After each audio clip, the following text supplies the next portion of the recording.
Another quick breakdown of the latest and or greatest POCASA features. That's to be expected. There we go.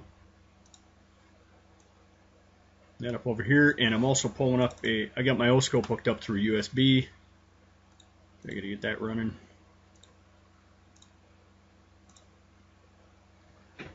Cooking. Hurry up. There we go.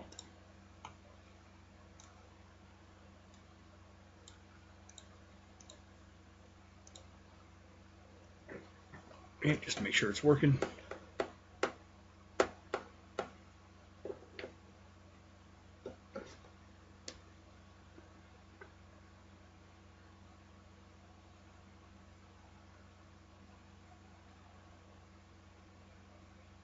Okay, it's working. Let's run that 3 divisions down. Now let's make it 2. In addition to all the other stuff I've done before. Okay, well that didn't work. Looks like I gotta reset it.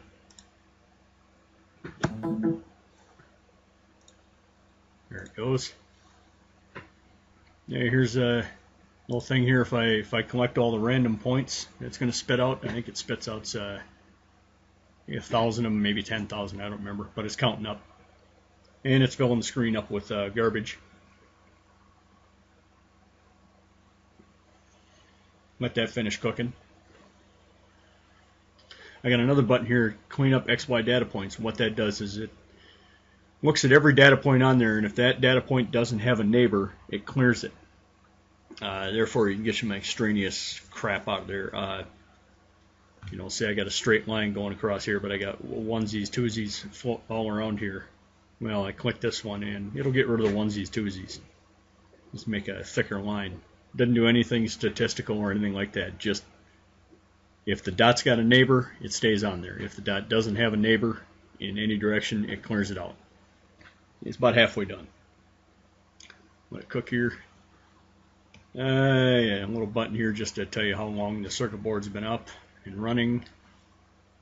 Got phase for each of the frequency 0 and the frequency 1 channel. You can set a phase offset for your sine waves or your triangles or whatever you want.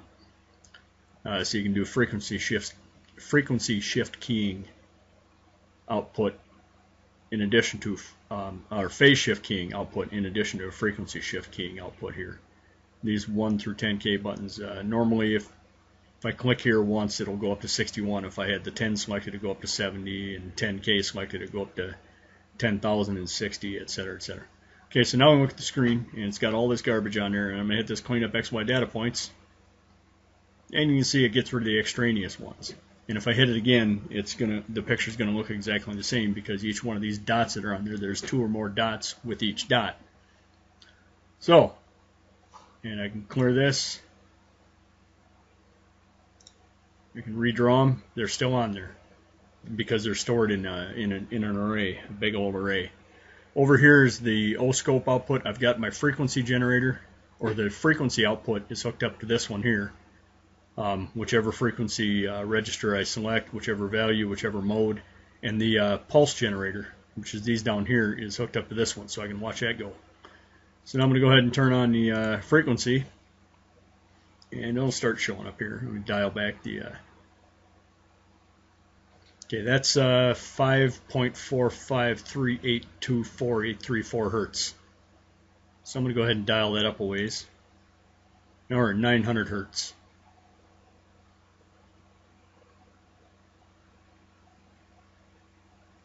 There we go. I'm going to slide this over here. In fact, I'm going to put this on the left side of the screen. Because right now we're not dealing with anything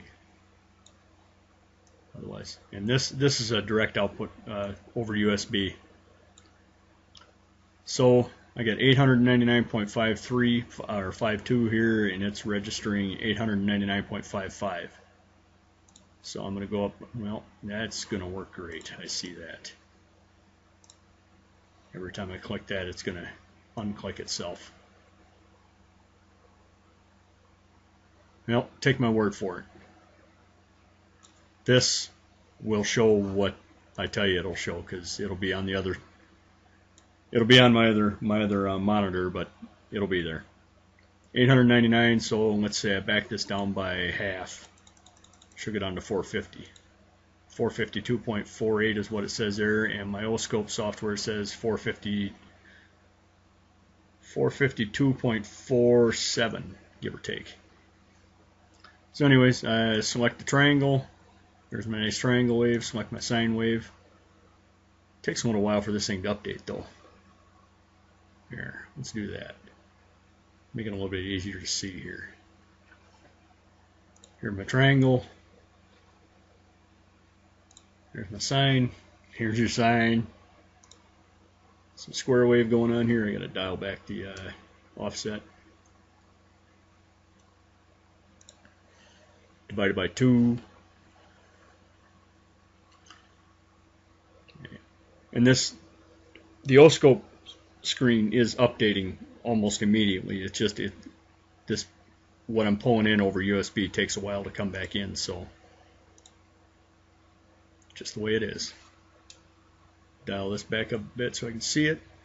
There it is. Okay, let's go to say 1 megahertz. There's 1,500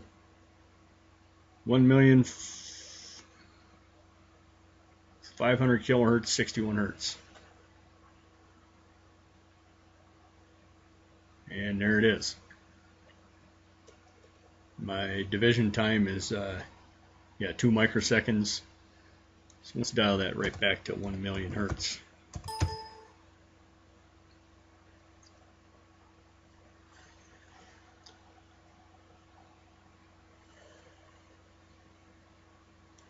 So,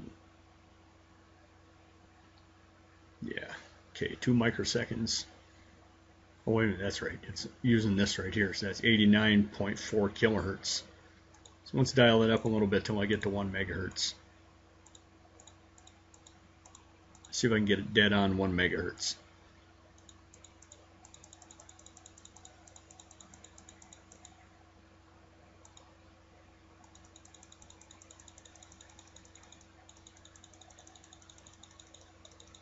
It's getting there, don't worry. I ain't worried, I ain't scared. They're 999, okay, they're 1 megahertz exactly. So let's spread this out a ways. I think that, okay. Center it up. Wait for it. Okay, this is 2 microseconds or 100 nanoseconds per division, so that means 10 divisions is going to be 1 megahertz. 1, 2, 3, 4, 5, 6, 7, 8, 9, 10. 10 megahertz or 10 divisions, 100 nanoseconds, 1000 nanoseconds, 1 microsecond, 1 megahertz. Yay. Okay, so enough of that. That's the frequency output. And just for comparison's sake here, I'm going to go ahead and dial this down to say 10,000. And I'll put this at 20,000. I said 20,000. There we go. So this frequency is 894 hertz, and the F2 frequency is twice as much, 1788 hertz. So there's my 10 kilohertz or my 894 hertz, and this one here should have twice as many waves in it. There it does. Switch over to triangle, switch over to sine, switch over that, switch over to triangle. Okay, that all works fine and dandy. Let's go down here to the pulse generator. These here aren't really frequencies yet because I don't have the math quite done, so got that turned on, but I got a 0% duty cycle, so I'm going to turn on 50% duty cycle. And over here in my oscope, I have to change my trigger source over to channel 2.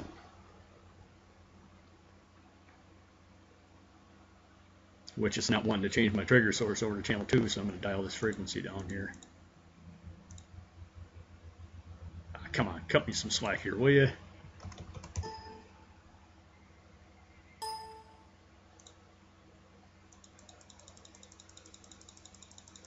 I think I can dial this down far enough to make them sync up. Why is it triggering off of channel 2?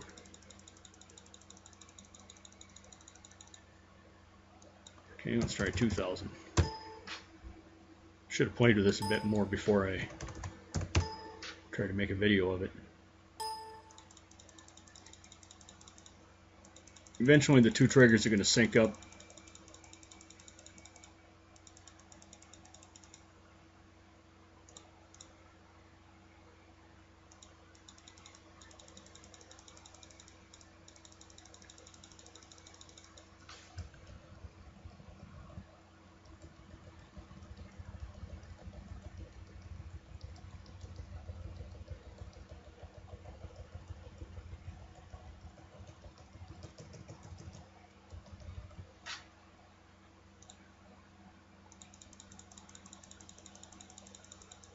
Why is that not triggering?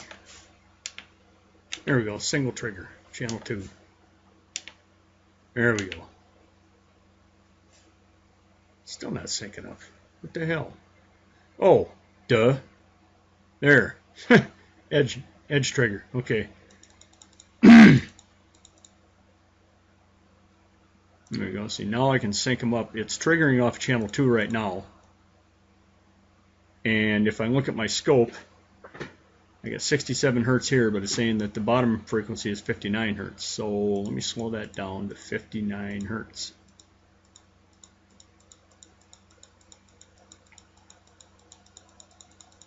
.86 hertz.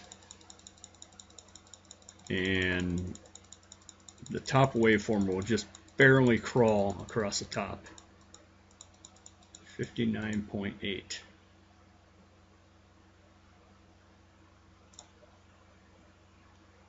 Yeah. Now it looks like that's about as good as it's going to get, and that's fine. So, what I got here is I got my output waveform set at 59.9 hertz. My pulse generated frequency, it says 195 there in the bottom, but like I say, that's just a delay number. And what the actual frequency is 59.85 hertz. So it's triggering off the bottom one, but reading both of them. So the top one is a tenth of a hertz off, which means about every 10 seconds that wave is going to complete one cycle across the center line there, because they're 1/10 of a hertz off, and that's fine. 50% duty cycle at the top is exactly the same as the bottom. If I go to 99%, there it is. Let me zoom that out just a bit. There it is. You see it's mostly on, 1% off. Go to 1% duty cycle. Mostly on with a spike, or mostly off with a spike on. I can turn up my duty cycle. And the duty cycle is actually a ratio between this number and this number. So at 194 it would be like 99. 195, this number, PG duty, will be 100%. And at 0 it would be 0%. Basically that frequency number is just a tick count, if you will. There's 195 ticks per wave of the pulse generator. So the longer the higher the number, the longer the ticks, the longer the wave. What else? DS, X1, and X2 are just test buttons I had going on. The phase, we could see the phase, but it's best seen on an analog scope, and if you have a reference waveform. I don't have it set up that way. If you could see the phase working, you'd see maybe something. Maybe I dialed in 180 degrees out of phase. I'd see a reference wave be up at the top here, and my generated wave be at the bottom, meaning they're 180 degrees out of phase. What else we got here?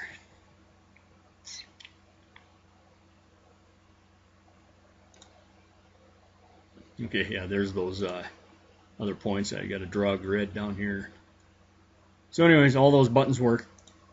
Change that to my triangle wave. Yay, it works. And that's all I got to say about that.